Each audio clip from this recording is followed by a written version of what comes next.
You guys, this is fantastic. I'm really excited to be here. And we have such a short time together. I'll just give you a quick background. I am a 24-year now social worker. I've probably worked in every field you can think of in social work land and specialized the last 8 years or so in first responder mental health and wellness.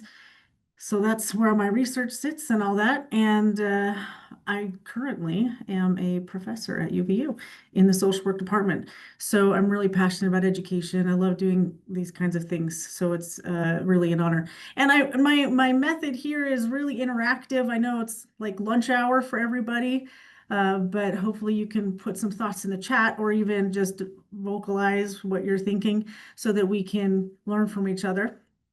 That's how I love to do it. And I know that can be tricky sometimes online, but I'm going to share my screen and just get to it if everybody's good with that. I've tried this twice, so it should work.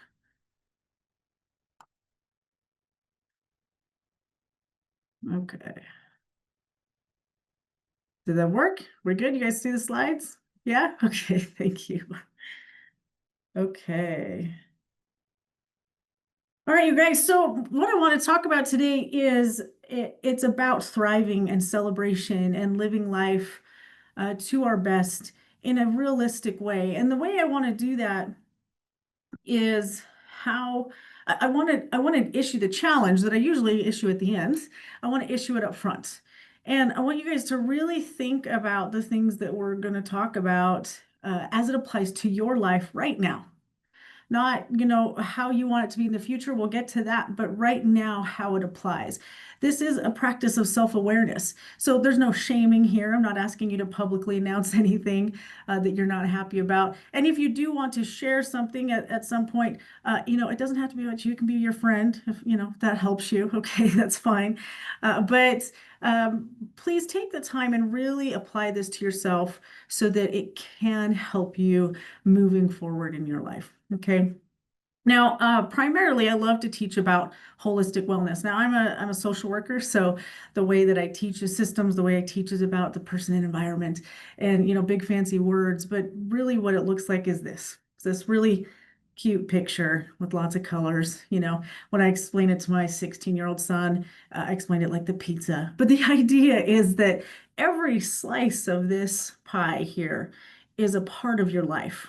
So when we ask about our values, when we ask about our strengths, when we ask about our general just well-being, we really want to use this perspective so that you don't forget any part of it.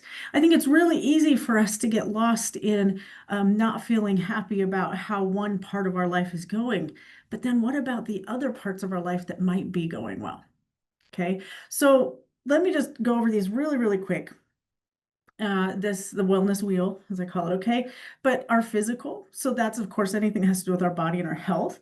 Our intellect, this is the things that help us stimulate our mind, help us grow our knowledge. This can be in any variety of ways. Emotions, what is our emotional intelligence? How are we aware of our emotions? How do we understand our emotions? How do we express emotions? Okay.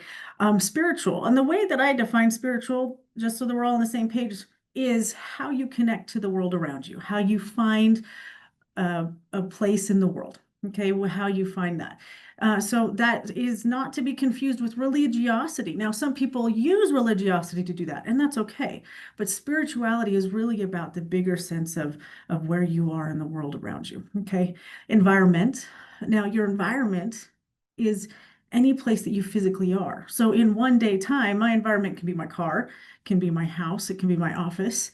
And if I'm spending an excessive amount of time at Costco, it can be Costco, because who doesn't do that, especially on Saturdays?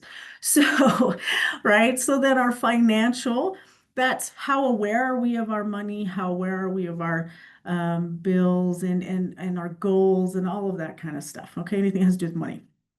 Occupational, so that's your job and anything that's involved in that. So, in the first responder world, it's, ranking up or promoting. In university, it's getting different academic appointments. In the career world, in corporations, It's also about promotions and getting that raise or whatever the case might be. For clinicians, those of us out there, we have a ton of things that we have to do to keep our license, CEs, which is why a lot of you are here, right? So occupation can also be part of that. Okay. And then social. And social has so much to do with the people in our lives that we interact with. So this is friends, coworkers, family. It's and just people in general that we connect with. Okay. So that's really how I'm looking at that. In your life, where are you? Do you understand and recognize where all of that is? Okay.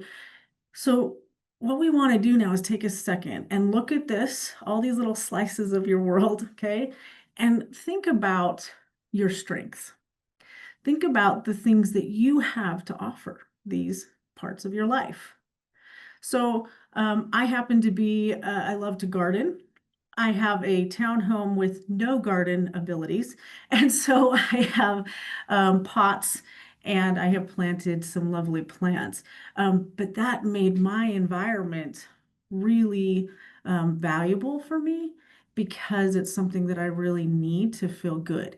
And so my environment, I can't control that I have a tiny little patio. It's just what it is. But I can control that one of my strengths is having life. That's what I call it, is my life surrounding me.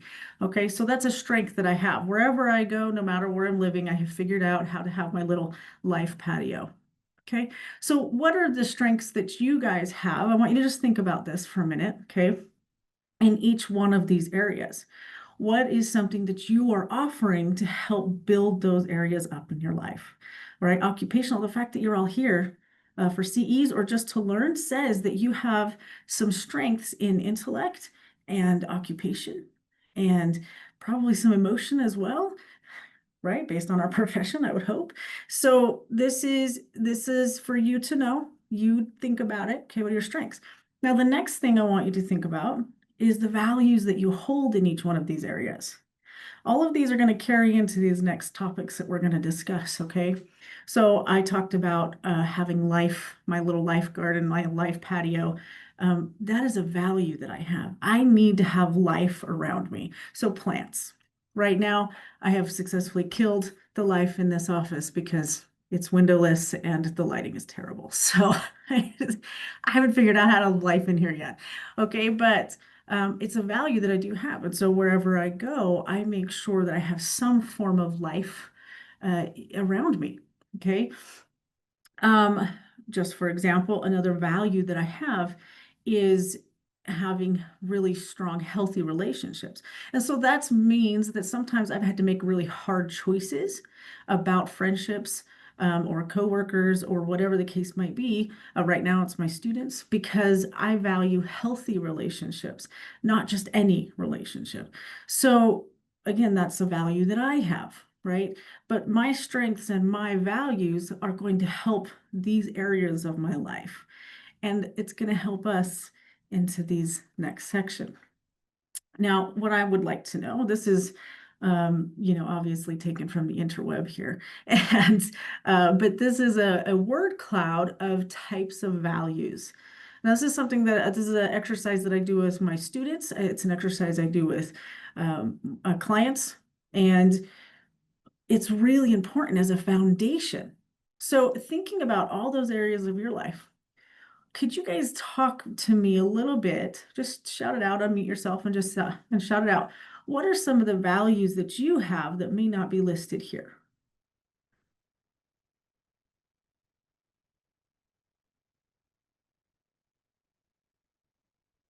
You guys think?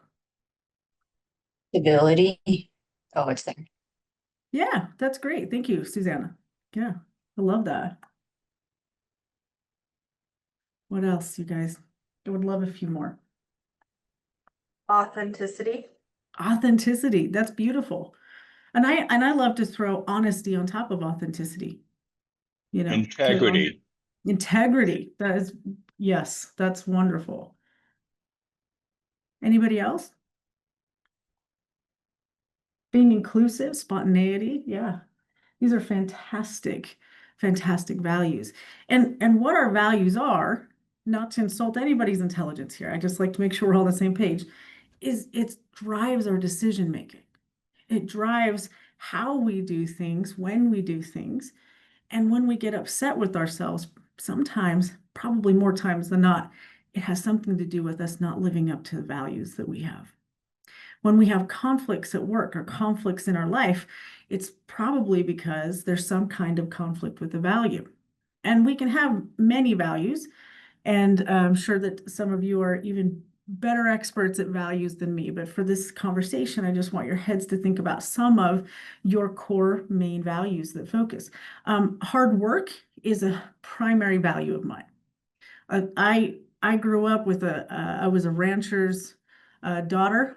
We did not live on a ranch, but my dad grew up as a rancher, and so hard work all the time. You get up early, you work hard all day long, and there wasn't a lot of room to. You're too tired by the end of the day to do anything. And so that core value of mine of hard work means if I sit and binge watch too much, which I've been doing the last few days, I get a little upset with myself because I'm not living that value, right? And I also have another value for health.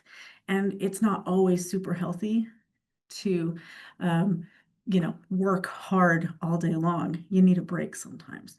And so that's one of those conflicts that I have to work through and make peace with, is to give myself permission to relax, to give myself permission to have the health and let that value be there. So all of these values, as you guys are thinking about what your core values are, you listed some great ones in the chat. Compassion. That's wonderful. There's some on this list. Okay, now these are going to go into how we're going to think about our mindset. Okay, there's two main types of mindset in this topic that we're talking about, and it's survivor or it's thriver, right? Now, I'm curious from you guys, when I say survivor mindset, being a survivor, what does that mean to you? What do you guys think? What does it mean to have a survivor mindset? Being reactive to what's going on.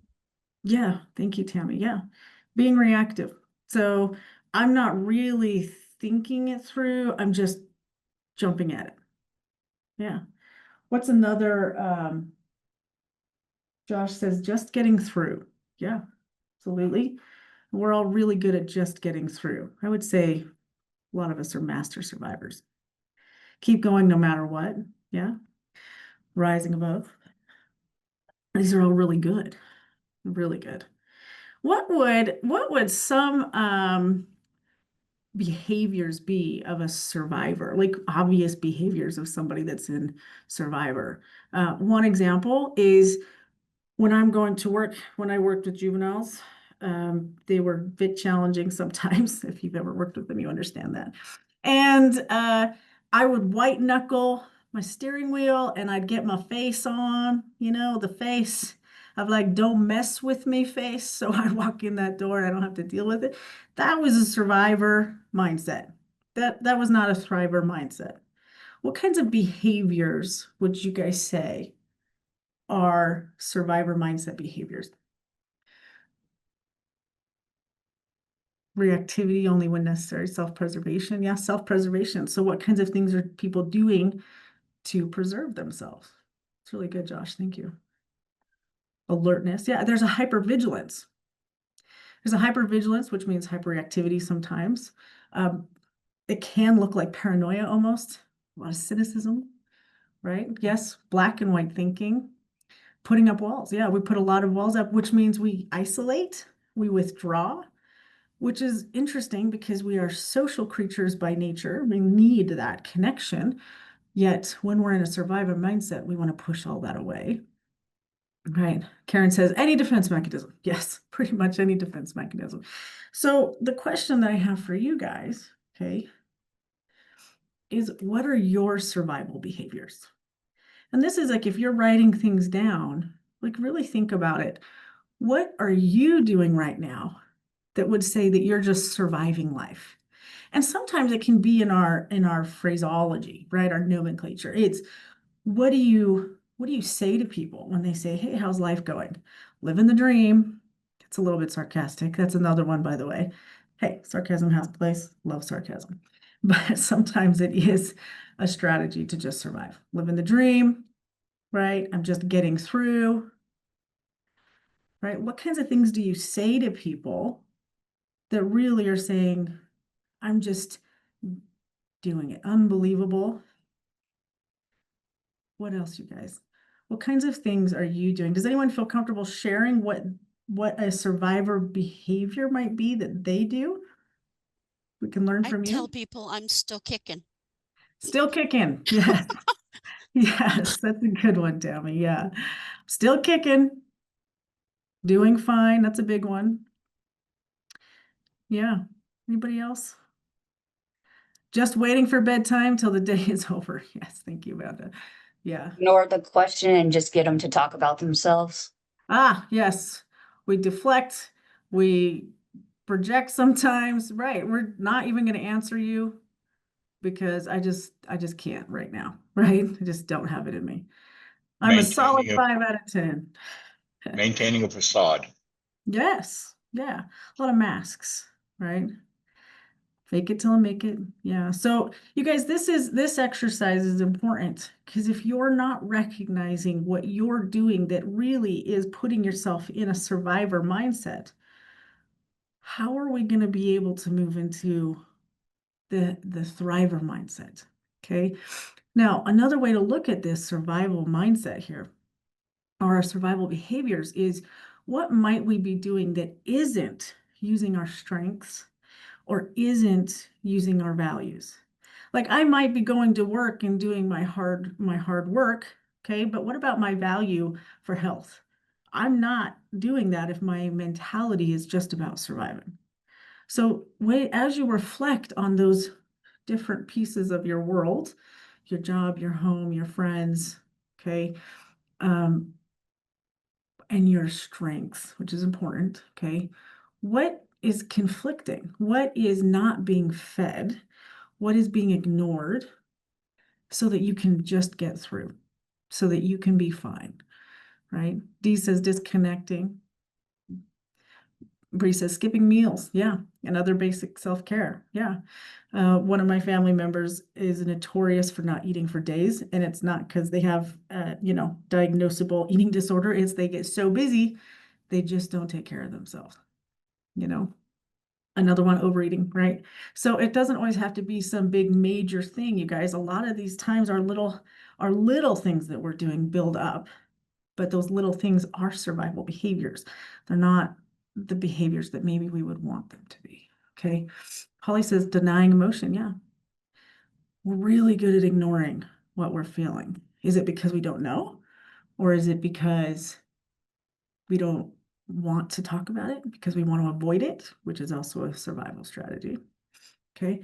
Oh, Karen, beautiful. Survive by putting others first. Okay. In the helping profession, I was given this book to read a while ago, and it was mind altering for me. And it talks about codependence.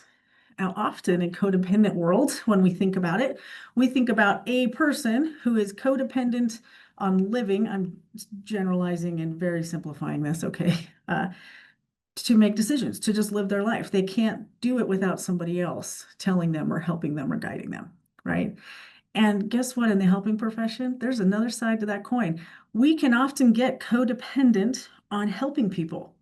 We can get codependent on trying to fix or trying to save or trying to give resources or whatever it is that we do, to the point that it is just a survival. It is not about thriving. It's not about living our values or taking care of ourselves. It's about we just want to give everything to them. And it's an avoidance strategy to not have to do what we don't know what to do with this. Okay, Cheryl doing the bare minimum. Yes, Adriana, TV, social media, music. Yes.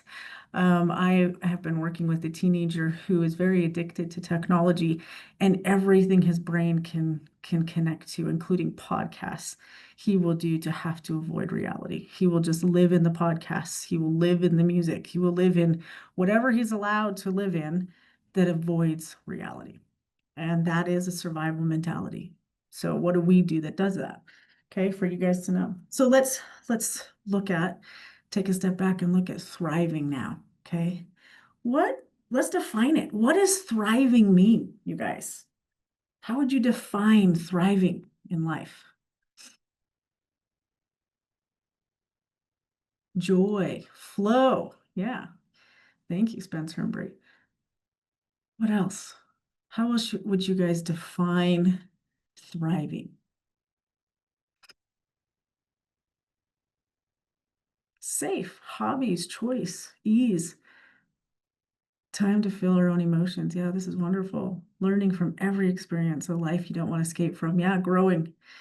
Yeah, you guys, and I would even throw in some of the other ones you talked about earlier, which were values, honesty, authenticity, right? Thriving is about being in your life and experiencing it to its fullest. And that means all the emotions, not just happy, right, which is fleeting, okay? Not just joy, right? Not just all the ones that we deem as positive, even though emotions are just emotions, right? But it's experiencing everything. It's being one with your life. I know it sounds very like, you know, woo-woo, but it is being one with your life. That's thriving. So let's talk a little bit more about maybe what some thriving behaviors are. We've already got some on there. Thriving behaviors, being authentic and true to our values, functioning outside of our window of tolerance. Oh my gosh, that's a beautiful one. I love that one so much. When we stretch ourselves, can we experience thriving? It's the only way. You guys, as human beings, we are built to evolve. We are. And the only way to evolve, to grow, is by stretching ourselves, is by stepping outside of what we know. So Bree says, taking time off work, strong personal relationships. Yeah, these are all thriving behaviors, loving ourselves. Yeah, and I'd love to flip that even and say, not shaming ourselves. Old wise wizard therapist told me once, don't should on yourself. I just like how it sounds, so I like saying it, but it's the same thing. I should have. That's not thriving. That's a survival mentality. Perfectionism is actually one of those survivor traits, survivor behaviors. Okay. Setting boundaries, hobbies, staying close to positive people in your life. Yes, absolutely. Accepting who we are, right? Stretching ourselves. Living from our values, not from emotional reactivity, fear, and shame. Thank you, Serena. So, how do our values and our strengths continue to feed into what a thriving life can look like? You guys, how does that? So we're pretty hard on ourselves as a profession and all of the big professions, right? We want to do well, and so we kind of beat ourselves up a little bit. But how does our values, how do our strengths, how do all of those tie in together to help us have this thriving life, to be one with our life? What do you guys think?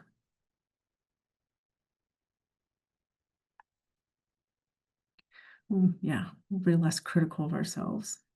Yeah, we accept ourselves for who we are and grow, continue to grow. This is also really how we build resilience. Grow through what you go through, right? Isn't that what resilience is?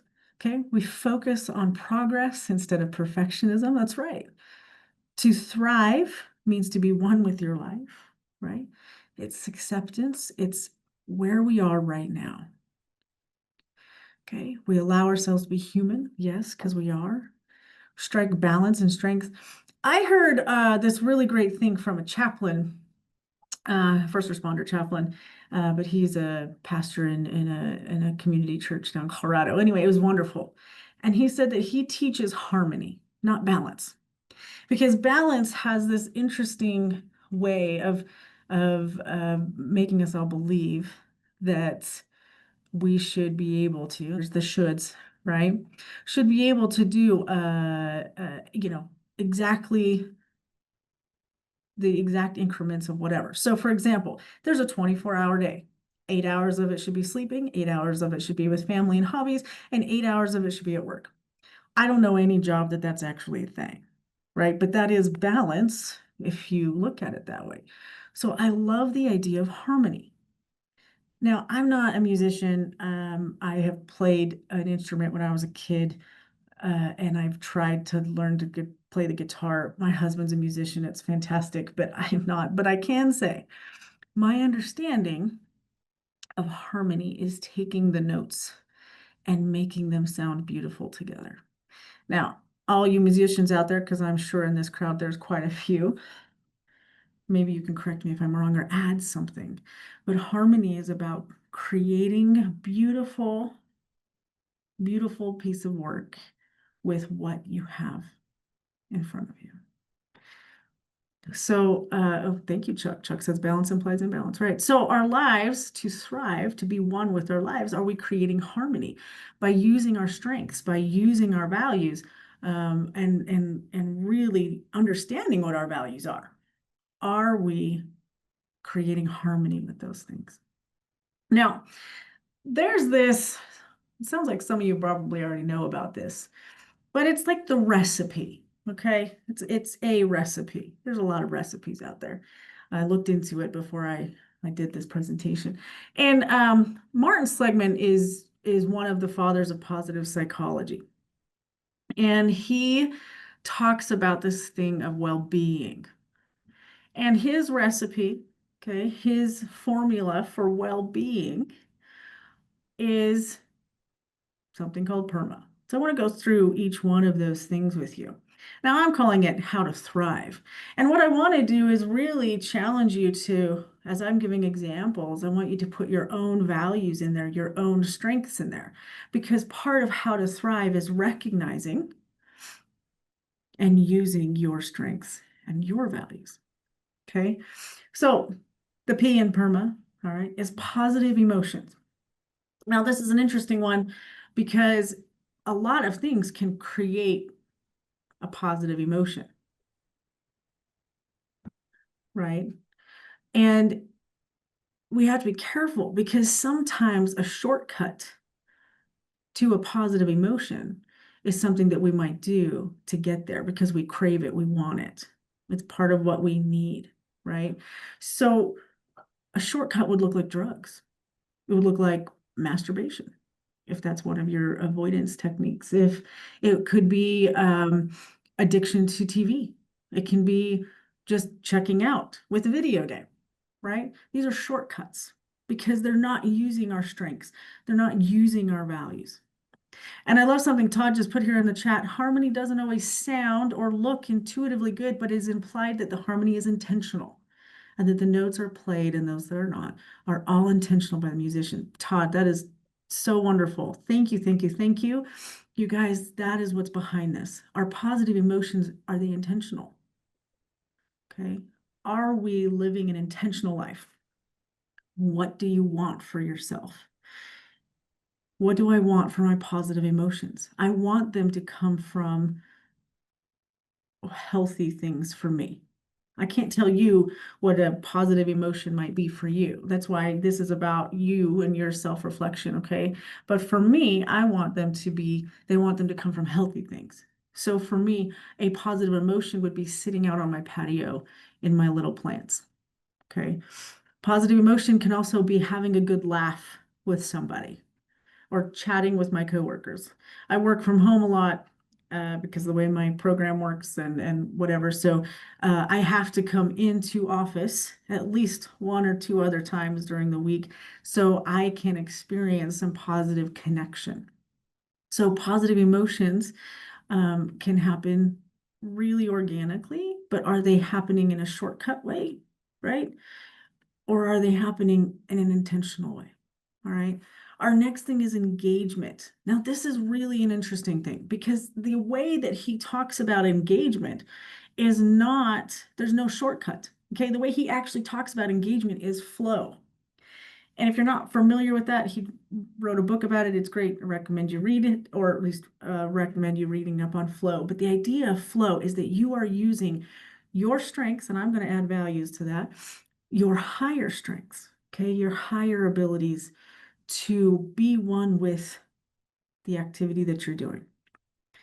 And what's interesting is how he talks about that people, when they say I was in a flow state, and you say, well, how did you feel? They say nothing. Well, yeah, they weren't caught up in the emotion of it. They weren't caught up in the positive feel of it. They were caught up in it. So it's very intentional because I have to use my strengths to get there. Engagement, I think we shortchange what it is. I think we think, oh, I'm engaged. I'm sitting here with my kids at dinner, yet everybody's on their phone. Well, help me understand then.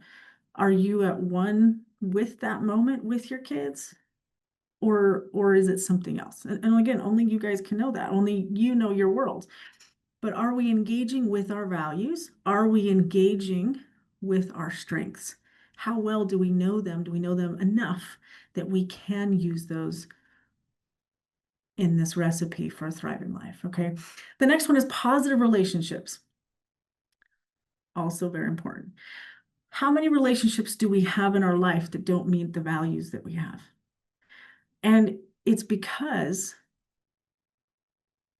I don't know why. Like, I don't know why we have relationships that aren't living the values that we have. Are we too afraid to end the relationship? Is it about that we don't have a choice? We have to have the relationship? Is it our attitude about the relationship? I don't know. I would bet that somebody comes to your mind, and there's usually a lot of fear behind ending relationships or changing them. So, do we have positive relationships? The interesting thing about having a thriving life is that there's none of these, there's no recipe out there. Okay, no recipe out there that says it can be done in isolation. We are social creatures. We are energy exchanging beings. When you look at true joy or a time in your life when you felt real happiness or when you laughed beyond like the kind of laughing it takes your breath away and there's tears and it's just funny. It could be because you're tired. It doesn't matter. There's probably other people around.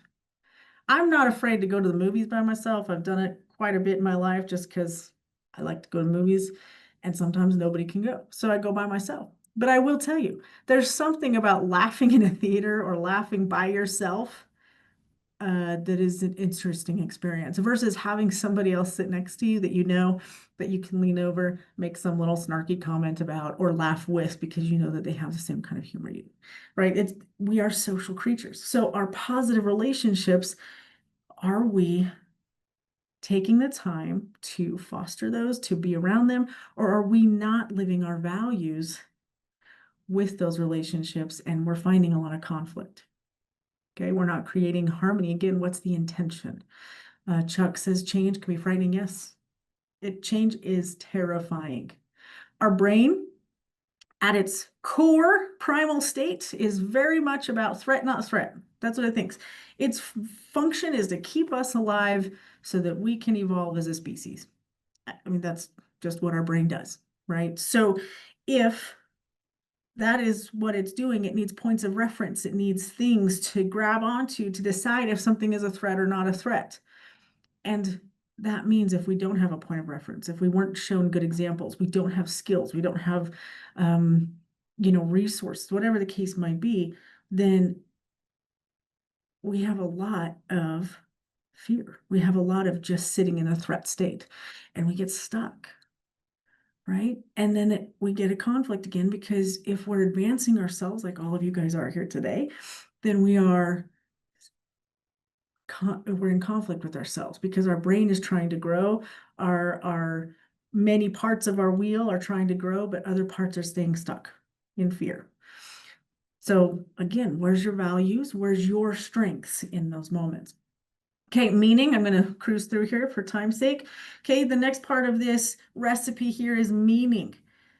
Now, meaning is interesting because this is also, it looks like on the wellness wheel, the spiritual thing, but it's about what are we doing that's bigger than ourselves? Are we part of something that is bigger than ourselves, that we perceive is bigger than ourselves? Okay, what are we doing? For a social worker, we so much want to help the systems and provide resources. And so being part of the social work family, right? What are you doing? We Good. How are you? we really want to be part of that big perspective, right? Now we have lots of ways in our society that have been set up. Okay, Seligman talks about this in his books, but he talks about how political parties, churches, other like nonprofit or other types of organizations are set up for this very reason. We crave it, we want it, we need it. So what are we doing that matches our strengths and matches our values, that is giving us meaning? Now, one thing that happens in a lot of helping fields is that we start having compassion fatigue, which means that we are not perceiving that our meaning anymore is of value. So where are you at in that? Okay, really think about that for yourselves. Okay, and then accomplishment. And this is interesting because in our world, for whatever reason, a lot of times we just want to achieve things to achieve them for its own sake. And so we don't really get the positive emotion from it. We don't really get meaning from it. We don't really even get engagement. We just do it because we want to do it. Now, sometimes it's competition, you know, sometimes it's just because society says you need to have this. But really, what accomplishment is the journey to do something that we don't know how to do, the journey of doing something new and different and engaging. Remember, engagement, the way that he talks about it, using our strengths and our values to achieve something that we previously could not have done. It's really the journey. I spent a lot of years doing endurance sports, and I found that I'm a terrible racer. First of all, there's no point in me being competitive, so I just call them events. It helped me feel better inside. Okay, so but what I found is I would train and train and train, and then I'd get to race day, to accomplish this thing and to achieve this thing, and inevitably something would happen that was out of my control, or I didn't, do what I needed to, or whatever the case might be, and I wouldn't meet some standard that I thought I needed to meet. And I found over time that I actually appreciated the journey more than I did the actual event. I enjoyed the training because I was with people. I had training partners. I was striving for something new and different. I was stretching myself, and it was hard, and I was tired, and I have to worry about diet and all the things that you have to do when you're wanting to do stuff like that. But when I reflect back on that lifetime, because that's what it feels like now at this point, I look back in fondness of the amount of work in the journey. It was never the race. I have lots of, medals, but not because I actually won anything. It's, the feel good medals, really. But I don't look at those and go, oh yeah, the finish, it was so amazing. Usually by the time you're done, it's like a high five from somebody and you move on. For me, it was about that I accomplished something that I had not been able to do before. So what are you guys doing in your lives that is stretching you, that is pushing you, that is helping you grow? And again, remember, you have all of those portions of your life. You have your work, you have your social, you have all sorts of things. So of all those 8 areas in that pie, what are you doing to stretch yourself? What are you doing? Okay, Christy says, I work with caregivers, most who have loved ones that have dementia. What you are presenting is critical for caregivers in finding harmony in their journey. Yes, thank you, Christy. That is, bless you for that work. Families that are in those positions, it's really hard, and they do have to have some skills and use the strengths and the values they have to be able to get through such a difficult time with their family and their loved ones. Josh here, I'm going to read his. Great. The other thing to think about with harmony is the distance it is from the center of the harmony, the musical key signature. I would say that you are a musician, my friend. Music that has no distance from that center is boring. Music that goes too far from that center is unsettling and doesn't even resolve itself, too dissonant. A good song, music travels away from the center, but always comes back to the resolution of sorts. I believe life is like this, with a good dance to and from the center or the key signature. This is wonderful. Thank you. I love hearing this from somebody likely musician, because there's such a unique perspective there. You guys, what are we doing? This is really about thriving. Now, the next thing, and I've learned this a lot, I'm going to move on for time's sake, is celebration. Okay, the other part of accomplishment and achievement is basking in it, enjoying it. Okay. And really, what we're talking about is celebration. Now, I'm using myself as an example here. And if somebody has another story, I would love to hear it. But celebration, you guys, how how do we define celebration? Does anyone want to take a stab at that? How do you define celebration?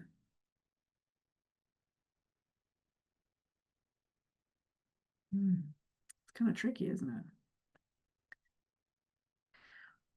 I For love, some, say that again, Chuck.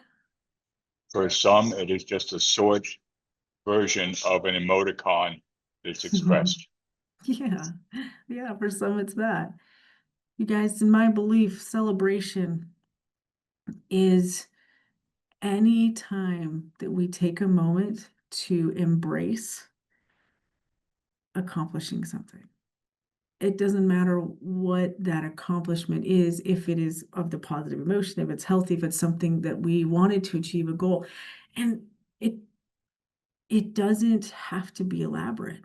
Like cultures often define what celebration is. Religions, again, different cultures, it's different for everybody. Katrina says, expressing the joy and pride of having done something, especially something hard. Yeah, absolutely. A few years ago, a friend of mine asked, when was the last time you celebrated? And I was like, I celebrate all the time. I have two boys, they're adults now. And I was like, well, we do the party and we do the birthday or whatever. And then we talked about it a little more and I realized what he was saying. And what he was asking me, not when was the last time you had a party?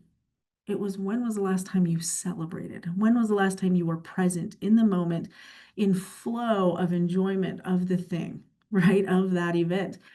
And I couldn't answer the question. And what I discovered about myself was that I didn't actually know how to celebrate because I had grown up. One reason, I suspect, also personality here, okay, but I suspect one reason is I grew up in that you are very mission focused. I also come from a line of military personnel. So you got hardworking ranchers, you got military, everything is about getting the thing done that needs to get done. It's not actually about celebrating. It's about very practical, logical life, and that's fine, except for there's no celebration. And so I've had to learn. It's been a journey and I'm still not there, everybody. I'm just not. I've had to learn what is celebration? What is it really? And what does it look like for me? My husband and I recently got married. We're a second round for each other. And we've had the experience of holidays looking different than they used to. And we've had to look at each other and say, what do we want for this holiday? What do we want for this celebration? Whatever it is. And it's been interesting because both of us don't have any idea. And the other day I was at the Stadium of Fire. Yay, right? And I realized that one of the ways I celebrate, you guys, I'm middle-aged and it took me all this time to get to this point, okay? But one way that I celebrate is music.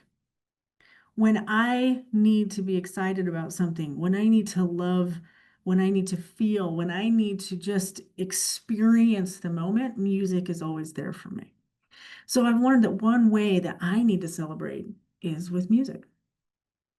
And I think my husband is similar, although he may not hold the same value because he's a musician. We got guitars all over the house and he loves to write songs. He's very good at it. But my question to you guys, all right, is what are your celebration behaviors? What do you do? Is it gratitude? Is it an emoji? Is it a high five? What is it that you do to truly embrace the good that has just happened, the goal that has been accomplished? What do you do? Lorraine says she celebrates every aspect of her day by walking to the car because she works at the prison. Yes, thank you. That's fantastic. The little things are worth celebrating. When we don't celebrate, we can't truly have the whole formula, right? Because we're not embracing our accomplishments. We're not living in meaning. We're not using our strengths and values. You guys take the time to celebrate, okay? I'm just about out of time, but I want you to look back at that challenge and ask yourselves, where am I? Where am I? Where are my values? What are my strengths in all of these areas of life? And am I in a survivor mindset in that area of my life, or am I in a thriving mindset? Am I living meaning? Am I finding healthy, positive connections? Am I finding positive emotion without shortcuts? What am I doing? And what am I doing to help myself live the life I want to live? Years ago, I asked myself, what kind of life do I want? And the only thing that I could ever come up with is peaceful. I just needed peace, okay? And it's not very descriptive, right? But over time, that has evolved, and it is one of those values that drives every decision I make. If I say yes to this thing, am I going to be closer to the life that I want, or am I going to be further away from the life that I want? Now, I certainly don't have it all figured out. You guys just learned. I'm still learning what celebration is myself, all right? But I am trying to be intentional, and it's a lot of work. There's just no shortcuts. So, you guys do the work for yourselves. Thrive. It's amazing how different you feel. And I want to give you a little word of caution. As you start thriving, as you start seeing the world more positive and you start experiencing life a little more to its fullest, things change around you and it's scary. People may not want to be in the same place that you are. And that's hard because sometimes that changes how you have a relationship with them. Stick to your values, stick to your strengths. You guys, thank you for letting me come. Here's some resources if you haven't read them.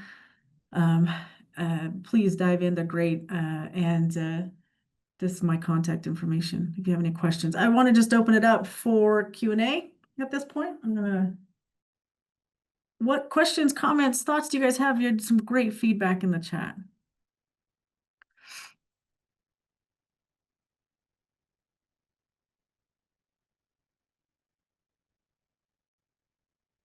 I'm going to read a couple of these things. Dee says, I tend to be positive and think of things that I have gratitude. At times it takes taking things at moments. Yes.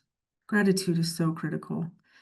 I was talking to a 16-year-old about complaining, and he was starting a new job, and he said he was just complaining about it, and he says, I just need to get used to it. And I said, well, the funny thing about complaining, it doesn't help you get used to it.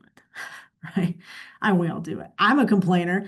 I have a process when I was in grad schools. Okay. I complain about my assignment for a really long time and then I just sit down and do it. And then it was fine. I spent more time complaining about it than just doing it.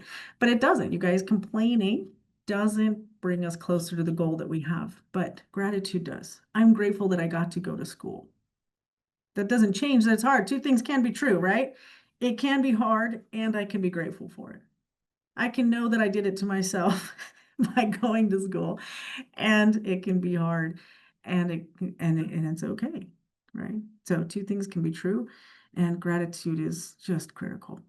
Okay, can you restore? Yeah, I can show resources again, easy enough. Yep. Chuck says others may not want to change because change for them may be unknown. That's right, and it's that fear. They may not be where you are, and accepting that. Thank you, Alan, for your compliment. Todd asked, I'd love to get your thoughts as why we as mental health professionals feel the compulsion gravitation to overown our clients' problems generally. It's a really good question. And that really has to do with our understanding of our need and our boundary of codependence. Like, why do we overstep the boundary of taking care of ourselves and try to claim things that aren't ours? And one way that the old wise wizard therapist told me to look at this, and this was mind altering for me, was I am stealing something that's not mine. Now I have a value of honesty. So when I hear it like that, I think, oh my gosh. When I try to take something that is not mine, I overstep my boundary.